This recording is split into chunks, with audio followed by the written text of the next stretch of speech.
So hello mga Kulitshop, isang magandang umaga po sa ating lahat. Ayan, so meron ngayon tayong i-review na pressurized water gun.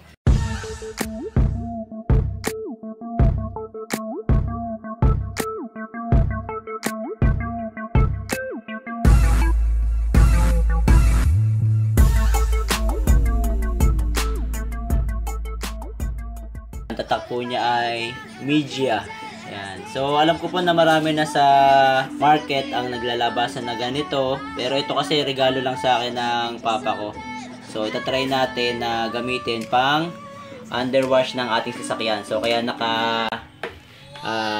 incline ng konti yung sasakyan natin pababa dun sa garahe. At alam nyo naman na yung garahe natin is medyo maliit. Kaya yung ilalim lang yung malilinisan natin. Ayan. Yung taas naman medyo malinis na at napunasan ko na kanina. So by the way, nagamit ko na yan pang car wash natin sa labas. Ayan. Kaya lang hindi ko na videohan kasi tinry ko muna yung product natin kung kumusta ba yung performance niya. Okay naman siya sa labas ng sasakyan. So tatry naman natin doon sa ilalim ng sasakyan kung kumusta naman na matatanggal yung mga dumi-dumi doon sa ilalim ng sasakyan. And then first time ko rin gagamitin ito kasi nung ginamit ko tong product na to, ginamit ko lang siya pang wisik ng tubig and then pang banlaw. Ayun. So pag wisik ng tubig, pinunasan ko yung sasakyan and then binanlawan. So hindi ko ginamit tong isang to. So yung sasakyan natin, bihira tayo mag-underwash dahil araw-araw naman natin ginagamit yung sasakyan and then may mga times pa nga na biglang uulan, masasayang lang yung underwash natin. So, nung ginamit ko siya sa car wash natin, 2 timba lang ng tubig ang nagamit natin. So, ganun katipid yung meron tayong pressurized water. Unlike dun sa hose, pag ginamit natin, siguro mga ilang timba yung mga gamit natin. Ayun. So, pasensya na kayo sa mga tilakok ng manok, So, kaya bihira akong mag-vlog dito sa bahay. Dahil dun sa mga sounds na unnecessary. So tara, samahan nyo kami ng anak ko. Ayan si Shane, tutulong daw para sa paggamit niya. Natuwa kasi siya nung ginamit namin siya sa car wash. Ito nga pala ay battery operated. Meron siyang 2 battery na 48 volts. Ayan. Meron siyang 2 battery na ganito. So ito yung pinaka battery niya and then ito yung pinaka machine or yung gun. So ang gagawin lang is slide lang natin to. Ayan, para maikabit natin yung battery niya. And then meron siya dito. Ito para sa tubig. Ito yung hose. Ito yung hose na gagamitin natin. So ito yung kabila para sa filter, para dun sa timba sa tubig. Ito namang isa, clip-on type siya. So ilalagay natin siya dito sa barrel. So ang gagawin natin, ipupull lang natin ng konti ito and then salpak. Ayan, then release. Naka-secure na siya dyan. And then ito naman yung adapter niya sa harapan. So ang gagawin lang natin is screw type siya. So ikabit lang natin dito. And then ito yung kanyang nozzle. Ayan. Yung nozzle niya, meron siyang arrow. And then meron siyang iba't ibang level na pwede nating ikutin, So, ito, halimbawa, 0 degrees, isang diretso lang. Siguro mas malakas yung pressure nito. Ito naman, 15 degrees, bumuka ng konti. Ayan, bumuka ng konti yung sprinkle niya. Dito naman, 25 degrees. And then, 40 degrees. Then, dito sa isa, hindi ko pa na-try ito kung ano itsura nito. And then, ito naman, diretso, mas malapad siya. Balik tayo dun sa 0 degrees. So, meron kayong iba't ibang level sprinkle or yung pagtalsik ng tubig pag ito yung ginamit natin. So, ang gagawin lang natin is isasalpak lang natin itong nozzle niya dito sa kanyang adapter para mabasahan natin yung ilalim ng... Then, atin siyang tutulak. Then, lock.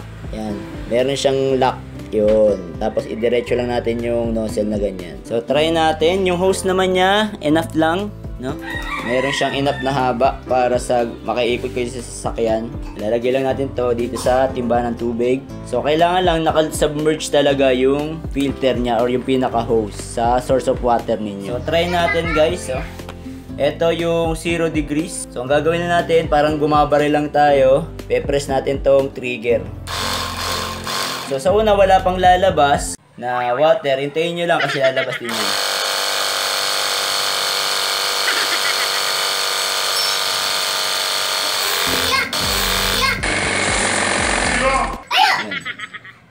So yun, nanalas na. Yun yung 0 degrees. So try natin na gamitin sa ilalim ng sasakyan natin. Yan.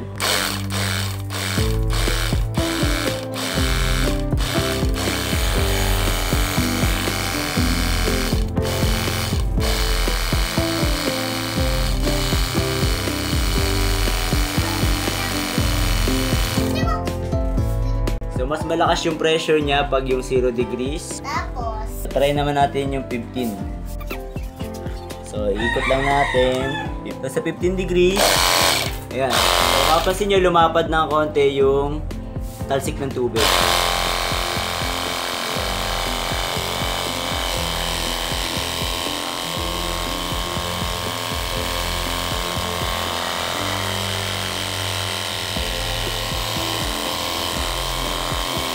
Then, try natin yung 25 degrees. 25 degrees. So, ito siguro ideal for body dun sa pag magbuhugas tayo ng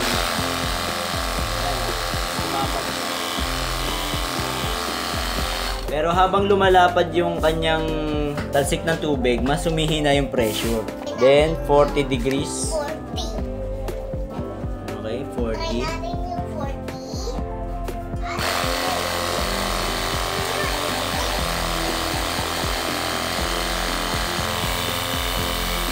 So, ideal for pagbabanlaw siguro yon pag magbabanlaw tayo. Then, tingnan natin tong isa. Ano ba to? Itong isa, yung may itla-gitla lang. Ayun. Mas malaki yung lumalabas na tubig.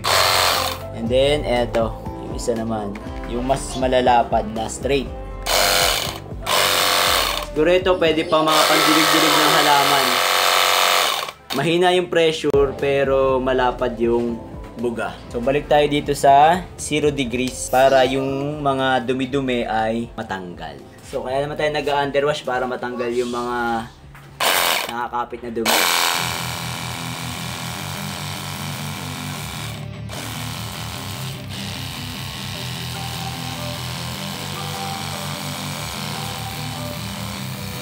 Don't wanna sleep in, cause I got something to prove. I gotta take what I hate and finally make a move. I think of you and all the shit you don't do. Well, I'ma make hella sure that I don't become you. I have no regrets. So nakakalahati pa lang tayo ng timba ng tubig, no? Yan, kalahati pa lang.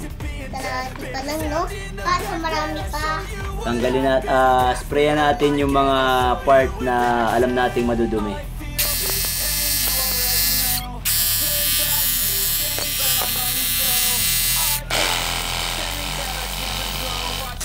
Life into something that you can never own. I feel this pain, you already know. Turn that to gains. So palagay ko guys, nakakatanggal naman, oh. Tingnan yan, oh. Tanggal yung mga dumi-dumi niya. Turn this life into something that you can never own. So fight and die. Then kahit malayo, ayan, hindi tayo makasuot masyado kasi maliit yung space. So, malakas na siya enough para matanggal yung mga dumi-dumi. So, mamaya magdadagdag tayo ng tubig. So, try natin guys, ipalit natin yung may sabon. So, ito ang gagawin na para matanggal. Press nyo ng konti, then ikot. Para matanggal yung lock. So, mabubunot nyo na to. Try natin tong sabon. Ito, nilagyan ko lang to ng dishwashing liquid. So, try natin. Hindi ko alam kung talaga ganito yan ang gamit niyan. Pero try natin. Galing!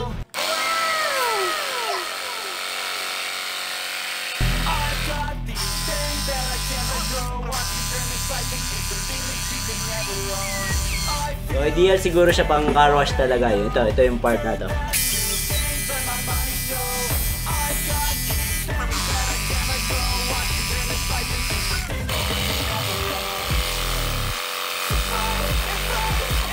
Then kung magka-car wash kayo, ginamit nyo siya sa body ng sasakyan, tsaka nyo siya pupunasan, ano.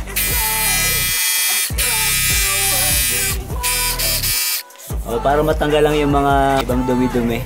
So, na konti, medyo tight lang yung ating space. So, palitan na natin to guys ng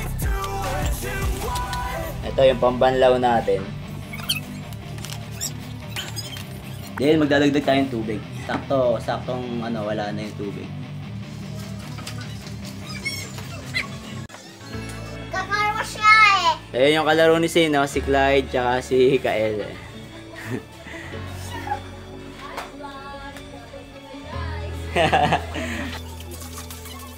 Ayan, so isang timbang tubig ulit yung gagamitin natin para dun sa ilalim ng sasakyan. So hindi natin lahat yung parts ng ilalim, no? Kasi ayun nga, masyadong tight na yung ilalim. Try natin mamaya, lipat tayo ng pwesto dun sa may gilid kung malilinisan pa rin natin yung mga part na ilalim na. So habang nag-fill up ng tubig para makapagbanlaw. So para makapagbanlaw tayo na mas mabilis, ilipat natin ng tin para mas malapad-lapad.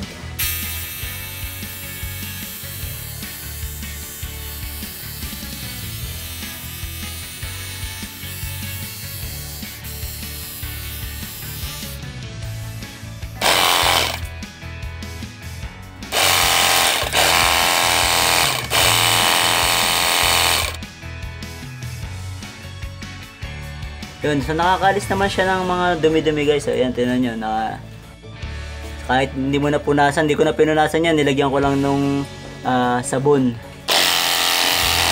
Hindi ko lang masyado ma-focus. Ayan, yung part na to, oh. Yan. Yun, natanggal, di ba? So kung hindi nyo siya kukuskusin, mas maganda lagyan nyo ng sabon para mas lumambot yung mga dumi-dumi. Pero kung kukuskusin nyo siya, mas maganda kasi mas matanggal yung mga dumi-dumi yung nakakapit sa mga bakal. So yung battery hindi ko pa pinapalitan, medyo matagal-tagal din yung gamit. So kahit pa paano narinis natin yung ilalim ng sasakyan natin, no? So hanggat maaabot, abutin natin para mas matanggal-tanggal naman ng konti yung mga dumi-dumi.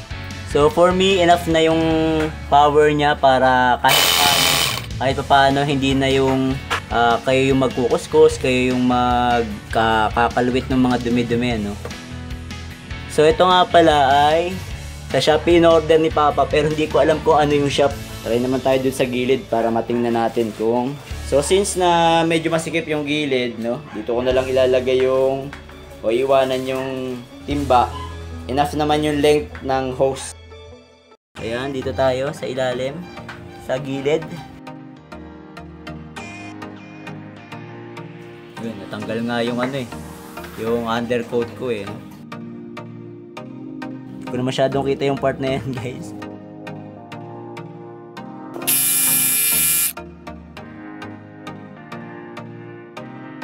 So yun, sa dami ng nakuha natin tubig, ayan, kalahati lang din yung nabawas dun sa ating timba. So sobrang tight na dun sa kabila, hindi na natin maabot. Ayan, gabangin natin. Dadapa tayo ngayon sa ilalim para kahit pa paano maabot natin yung ibang part. Ayan.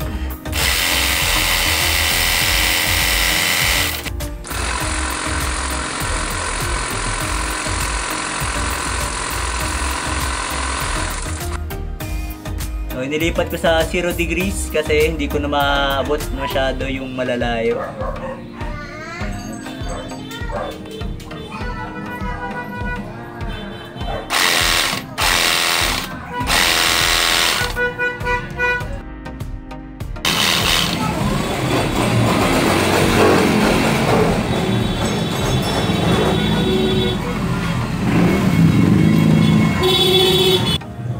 So dahil uso yung mga pangampanya ngayon, ayan, may dumadaan na mga nangangampanya, nagmo-motorcade.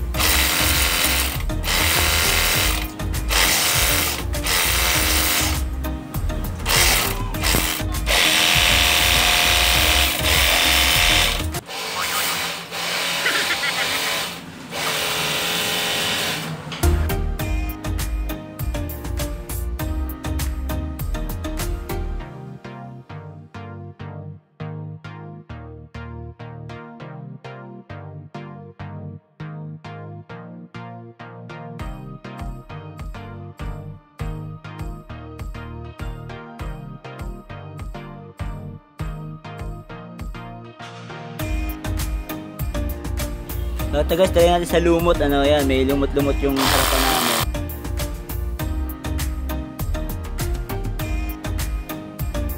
So, tanggal. Mahal siya.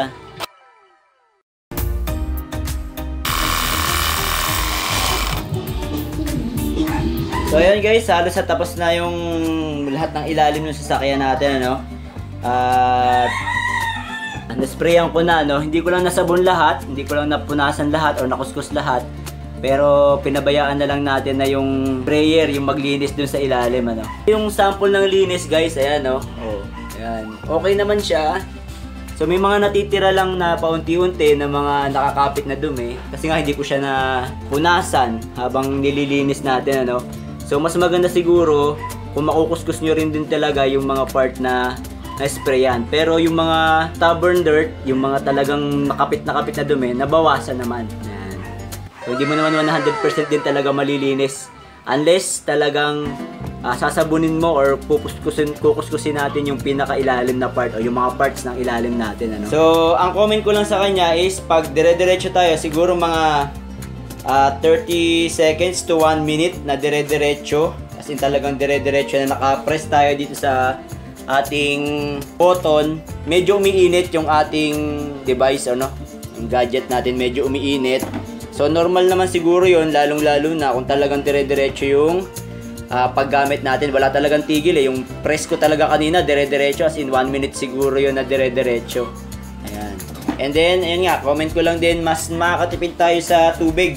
Sa ilalim na nagamit ko, dun sa lahat ng ilalim, plus dun sa may lumot kanina, no, na tagal nating in-spray, nakatatlong timba lang tayo ng tubig. Tatlong timba ng tubig. Ayun. So, puro tubig lang naman kasi wala naman tayong sinabunan. Sinabunan lang natin itong mga part na to. Pero hindi natin kinuskos, ano. Sabon lang, and then banlaw na ulit ng tubig. Ayun, tubig lang yung ginamit natin pang linis. Isa ko lang din napansin, pag medyo nakatagilid yung device natin, no? Itinagilid ko siya ng ganito habang nag-spray. Medyo humihina yung pressure niya. Pag talaga nakatayo lang siya, yun, talagang malakas. Pero pag tumagilid ng konti, yun, humihina. And then, pag itinaas naman natin siya, yung sobrang taas, yan, talaga yung mataas na, medyo hindi na siya makahigop ng tubig. So, hindi ko alam kung saan to na-order ng papa ko, pero alam ko sa Shopee to na-order. Hindi ko lang alam kung ano yung link. At sabi niya, nasa almost 2,000 yata yung device na to. So, actually, gusto ko nang bumili na to matagal na. Kaya lang, ayun, nag-iisip tayo sa budget eh. Medyo alanganin tayo. And then, ayun nga, hindi ko alam kung saan tayo makakapaglinis dahil hindi naman tayo makapag-park dun sa harapan natin para maglinis ng buong sasakyan. And then, kung doon naman tayo sa ragatan, doon sa pinagbablagan natin, doon tayo magbablog, wala naman tayong source of water. Ngayon, dahil sa nakita natin na halos 3 timbang tubig lang yung pwede natin gamitin, pwede tayo magbaon ng 3 galon na tubig, no? Siguro, 3 container na ganito kalaki. Magagamit natin to dahil battery operated siya. Kita nyo naman yung battery niya sa duration ng ginamit ko siya, almost 30 minutes to 1 hour yung gamit ko. Hindi pa ako nagpalit ng battery at malakas pa yung battery niya. Dalawa yung battery niya. Kahit nasa gubat tayo, palagay ko, kaya nating maka-car wash to na hindi tayo magpapalit ng battery. Or kung magpalit man tayo, saktong-sakto, kasyang-kasya yung dalawang battery niya. Ayan. And then, yun nga, meron pa siyang lalagyan tulad nito. Ayan. Very handy. Very handy siya. Ilalagay lang natin lahat dyan. And then, hand carry lang natin. Pwedeng-pwede. Pwede pa rin na pala natin siyang gamitin pang engine wash. Ayan, isa pa yun. Pwede natin gamitin siya sa engine wash. Hindi naman siya palagi ko makakasira ng mga wirings natin. So, depende na lang. Dapat alam nyo yung paggamit ng mga level ng sprayer. Alright. Ayan nga pala, pag i-dismantle na natin siya, madali lang. So, hugutin lang natin to, ibaba lang natin, and then, alisin natin to. And then, eto, screw type siya. So, patitigisin lang natin siya, no, kasi may tubig. And then, ito naman, push and turn para matanggal yung adapter. Then, ito namang battery natin. Yan, pe-press natin, then slide. So, may kasama rin tong charger, guys. So, yung isang 48 volts, hindi ko pa nalolobat. Hindi ko alam kung gaano katagal pa yung itatagal niya. Pero, duration ng paglilinis natin, siguro, kahit matapos natin yung pagkakarosh natin, hindi pa ubos tong isang battery. And then, yung charging time niya, parang 1 oras. Ayan. isang oras, depende siguro sa pagkakalobat niya, no? Tutuyuin lang natin yung gamit natin, pupunasan ko ng konti bago natin ilagay dito sa ating lalagyan. So yung charger niya pala guys, eto, ayan, ganito lang. Pag full charge na siya, nag-green. So charge ko na agad yung battery na ginamit natin kanina, and then eto naman yung isang battery na full charge, para ito naman yung sunod natin gagamitin. Alright, so I think hanggang dito na lamang po yung ating video, at sana po may naiambag na naman akong kapaki-pakinabang sa araw na ito. At sa mga hindi pa po nakasubscribe, subscribe lang tayo sa Kulit Shop, ang shop na makulit pero walang physical shop. See you on my next videos. Bye-bye!